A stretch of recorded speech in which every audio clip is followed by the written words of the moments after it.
Assalamu alaikum everyone, welcome to today's Matic video update for Friday 22 of July. Now, I'm looking at the charts at the moment and it seems like it's finally time for the retracement to begin. I'm just going to remove all of these drawings and let's see what's going on with Matic.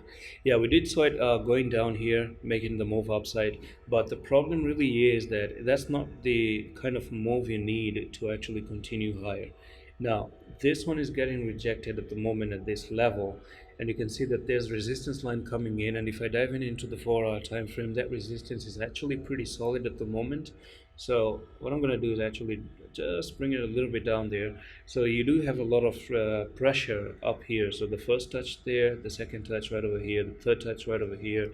And keep in mind, tomorrow is going to be the start of the weekend as well. So I do reckon that during the weekends, you might have a little bit of a pull to the downside. Now, in 14 hours, you're going to close this candlestick, and it seems like you're about to make a tri-star candles.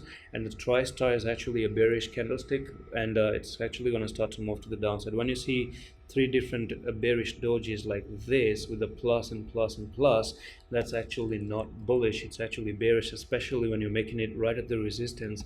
It shows that the market is actually going to flip to the downside pretty soon.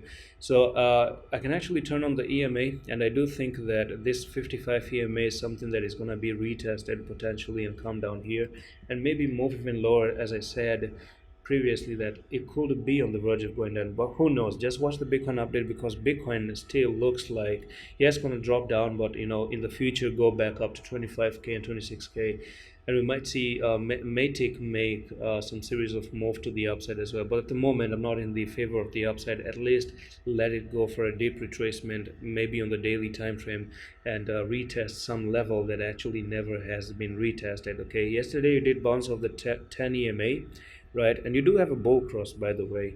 You have a bullish cross for Matic, but it would be amazing if you do come down to retest all the EMAs down here, and then you bounce off the EMAs and continue higher. And that's it for today's Matic video update. I'm going to see you in the next one. Allah Hafiz.